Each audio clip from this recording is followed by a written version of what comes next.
The Constitution Amendment Bill 2014 continues to draw some mixed reviews here at home. Some regional bodies have expressed support. This morning, the Director of the Caribbean Development Research Services explained why he commends the proposed amendments to the bill. Marie Hull tells us more. The Constitution Amendment Bill 2014 is one of the most anticipated bills to be debated by those who support it and those who oppose the proposals. But there is support coming from regional bodies.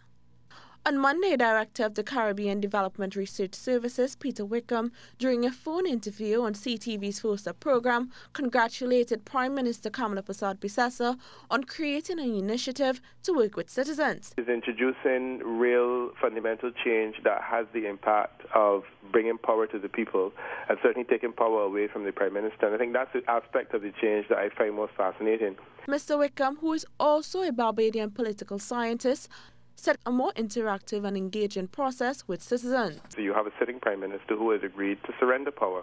The two most significant powers the Prime Minister has is the power to call an election whenever she wants, and also the power to run as frequently as she wants, and of course use the power of incumbency to ensure that she comes back. It always helps if you have the job to be able to get it back. She's basically surrendered both of them, and I think that that's something that Trinidadians should not easily dismiss. Meanwhile, political analyst Dr. Indira Rampersad believes the country should separate policies from politics.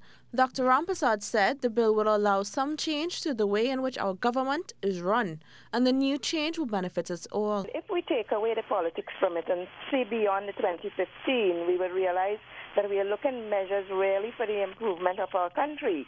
You know, we should really separate the policy from the politics when we are analyzing this issue of constitutional reform. Constitutional reform is not to be taken lightly.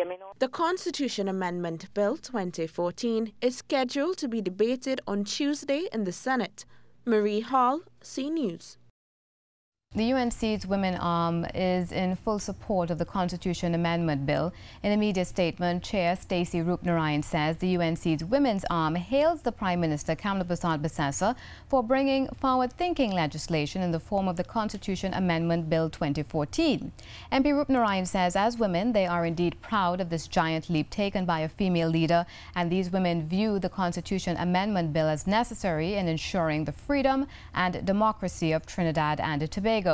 The UNC's Women Arm believes that term limits for Prime Minister's right of recall for a Member of Parliament and ensuring that MPs are elected by majority vote will strengthen our democracy and give political power to the people.